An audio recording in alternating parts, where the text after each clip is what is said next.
der Cllr Cathraach an Ailbhe, go dtitcinn sí an fá amach aspa muíne ag bord Leisureland a stiúrthóirí Leisureland. Go bhfuair an botún allmhór corpóráideach mar thug siad a tharla. Ainún gur bord nó capaíad an anad ó bhí Mheithimh. Níor cuideachtaí go foirmeacha go chlárthóir na gCuideachtaí an gur bord nó capaí.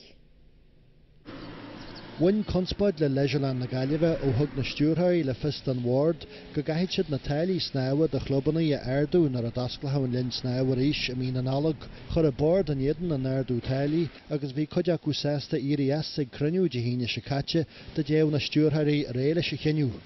Bert go príomha tá geannas ar linn snáha Leisureland daine bhhain ó cholacht tá fastaí ag an chomhairle caithreach leis an ianad a bhainistiú agus stiúrthóir seirbh sí na chomhairle hain. Faoin bhharteachú tá bord capaí bord a capú a míon Mheithimh ach ag cruinniú a bhí an ward de híine seo hart cheistí an Comhairleoir ar curú capahan an ward anúil de chláirithe na gCuideachtaí agus tugadh le fista nar curú. Táthar a fáil cóir líanais maidir le bailíocht de ward de bhrí nar clíú leis na réalatha cCuideachta. Taken monamach winning Egan Boward as na stiúrthóirí mar gur botún riaracháin úfas of mór a bhí a gceist leis an botún a riaracháin na hórla agus nílas acu fós an bhfuil bunús dlithiúil ar bit ag baint leis na cruinnithe ar fad. Ach céalaíonn an éigean teachtar fan ward nach bhfuil réiteach go fáil ar cheistardú na dailí.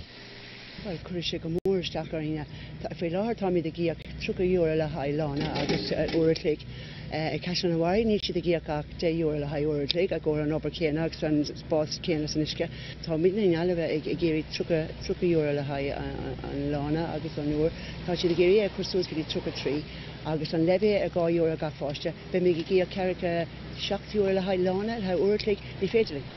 Ach, sa le réite ar an naib seo Caithir fanat ar tús go mé bord stiúrtha Leisureland Ailbhe féimú a gceart.